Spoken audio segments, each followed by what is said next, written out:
My camper van batteries are old. They are constantly dying and can barely hold a charge. I have 3 6-year-old AGM batteries at the end of their lifespan, ready to get replaced by one 314 amp hour lithium battery from WattCycle. They decided to send me this battery to show you guys just how big of a difference switching your old RV batteries to lithium can be. After the install of this battery, I'm going to show you a few tests that I ran before and after the WattCycle battery upgrade. I don't want to waste any more of your time, so let's get to work on removing these old batteries.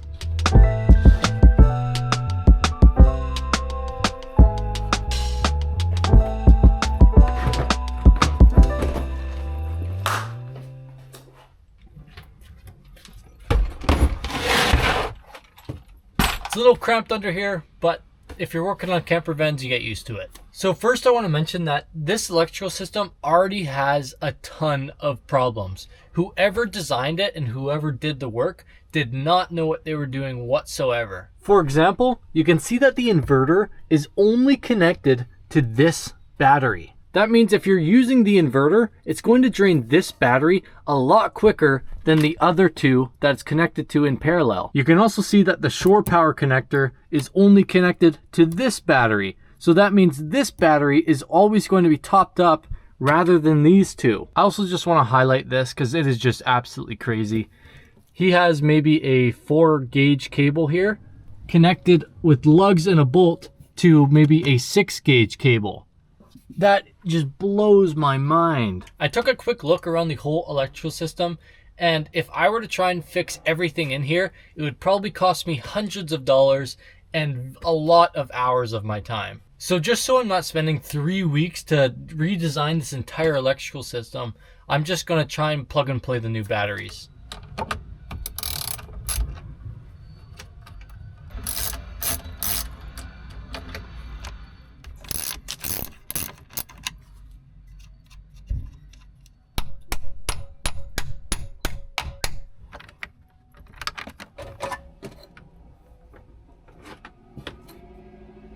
All right, batteries are all disconnected. Now I just need to get them out of here.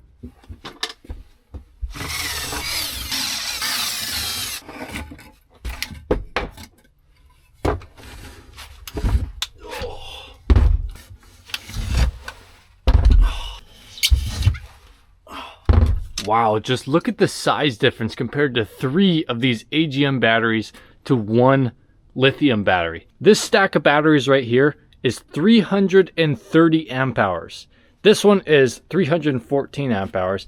But remember, AGM batteries, you can't use more than 50% of the available amp hours. Lithium, on the other hand, you can use almost 100% of its available amp hours and it won't damage the battery. So technically, the 1 WattCycle battery has double the amount of available amp hours than these 3 batteries combined. And also comparing the weight, this one battery, I'm pretty confident in saying, is lighter than one of these.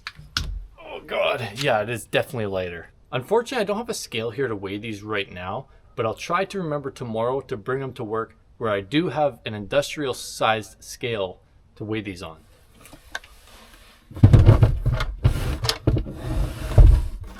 Wow, fits up there great.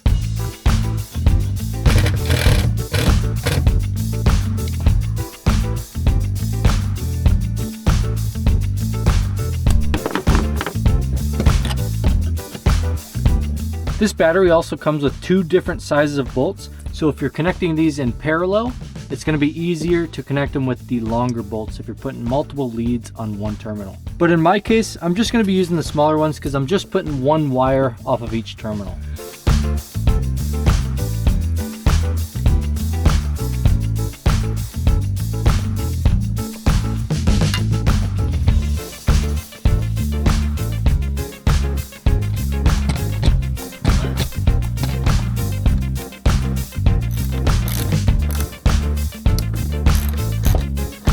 All right, well, we have most of the heavy lifting done. We have both of our bus bars in, we have our main off and on switch installed, and we have our battery wired to our bus bars. The last few things that we need to do is connect the inverter to the bus bars, connect the shore power unit to the bus bars, and finally our 12-volt fuse block to the bus bars. It is almost getting dark, so I'm going to try and rip through this as fast as I can.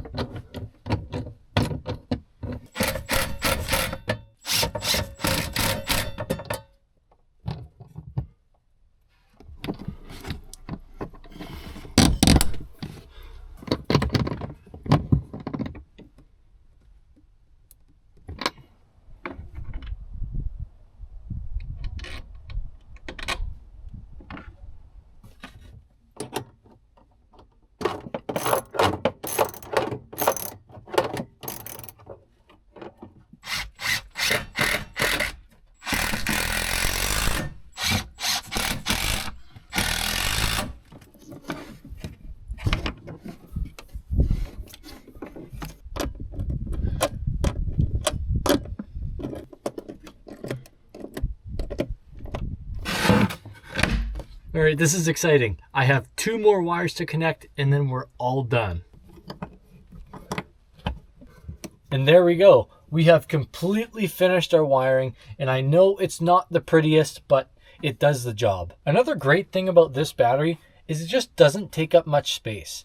These 3 old batteries, they take up a lot of room in your garage area. So even though I added more components over here, like the shore charger, main off and on switch, and 2 bus bars, I still was able to condense the whole system to just this little corner.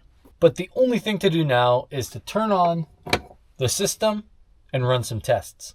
I just plugged in the van to shore power so I can do some testing once the battery is fully charged. And luckily for me, WattCycle has made an app to connect directly to their Bluetooth batteries. I'm looking at the stats here right now, and this is all such useful information. You can see the exact capacity of the battery, so we're at 52% right now. Right now the battery is charging at around 50 amps, and WattCycle actually does the math for you, and it tells you exactly when your batteries will be fully charged. So starting at 52% and charging at 50 amps, it's going to take around 3 hours to get this battery fully charged. Once our battery is fully charged, I'll check back in with you guys for some testing.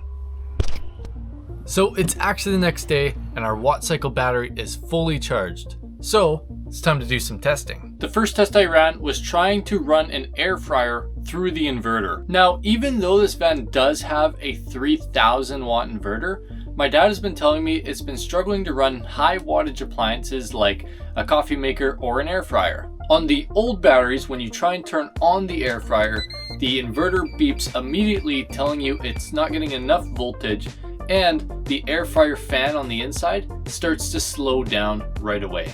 See, the only thing I have going right now is the Ninja air fryer.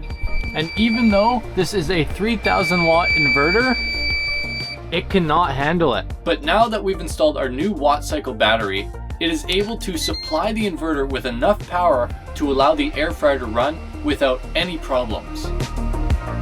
So without even realizing it, we were able to upgrade the amount of appliances we can run through the inverter just by upgrading our battery. The second test that I ran was just putting a constant draw of about 50 amps on the system and see how long it can run before dying. To make this test fair, I made sure to charge both of the batteries before the test overnight through the shore charger. I also disconnected any of the solar leads from the solar panels on the roof just in case any sun got in, just to prevent any unexpected boost that the solar could give. The draw on the battery for this test is going to be 1 cable for my phone, 1 cable for my camera while I'm recording, but the main draw is going to be the vacuum. I'm going to leave this vacuum on until the batteries are completely dead. And the only other draw that we're going to have for this test are the lights above.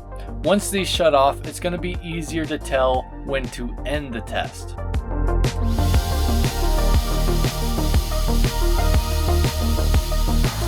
Our load duration test for the old batteries concluded at 30 minutes when it shut down our lights and the inverter started beeping like crazy. The vacuum was still running when I came in here, but the reason why I ended the test is because nothing else works in this system anymore. Our lights turned off and our battery monitor says that we're completely drained. That is not a long time for camper van batteries, if we take into account that we are drawing 50 amps, that means it holds probably about 25 amp hours total. And remember, I left these old batteries on the shore charger overnight. And comparing this load duration test to our new batteries, well, I'll just let you watch for yourself. It's pretty insane. So far, that vacuum has been running for 1 hour and 5 minutes. And you can actually hear it still on in there. And now I could let this run until it actually does fully die, but what I'd rather do is check on my WattCycle app and just see how long it tells me until the battery is going to die itself. And wow, we are at 81%. We are not even close to draining this battery. We are currently drawing 52 amps. And we can run this for another 5 hours if we wanted to. We've been running this for 1 hour and 10 minutes already. So another 5 hours means this can run for over 6 hours. For the sake of my time, I'm going to conclude the test here and shut everything off. And the last test I did was a quick weight comparison comparing the new lithium battery to one of the old batteries. So I brought both the batteries to work, and I thought the scale that I had was a bit more industrial, but it's actually more of a precise scale. And it actually can't read anything over 30 kilograms, which is 66 pounds for you Americans. When I tested one of the old batteries, it actually went over the threshold of 30 kilograms and gave me an error. But if I were to guess, it's probably around 32 kilograms, which is 70 pounds. And when I tested the WattCycle battery, it came in at 28 kilograms, which is around 62 pounds. So this gives you another thing to consider. Having 3 AGM batteries in your RV is really going to add some weight to it when you can just have 1 lithium.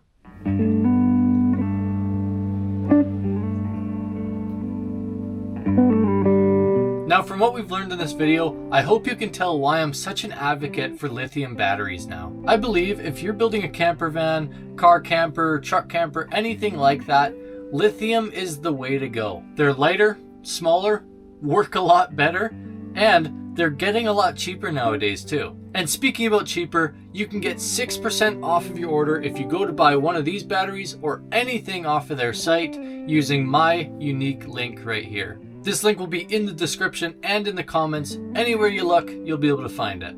Again, WattCycle did supply me with this battery, and I am so glad they did because you can see just how much of a difference it makes to this van. Out of all the upgrades this van can use, I think this battery upgrade was one of the best ones I ever could have done. And if you're looking to upgrade your old RV batteries, consider switching to a WattCycle lithium battery. Thank you so much, WattCycle, for sending me out this battery. I really do appreciate you. Well, it is about time to close out this video. So if you made it this far into my 23rd video, I cannot thank you enough. Now I'm talking to my true fans out there. I can't believe I got a product sponsorship like this. That is crazy. At 2,000 subscribers, it's pretty neat to see. I tried to make this video as entertaining as I could for the non-RV or camper van owners. And I hope you guys did enjoy it. And if you did, I'll put another video on the screen right here that YouTube thinks is best for you. Consider subscribing to the channel, maybe even like or comment, and I will see you guys next time.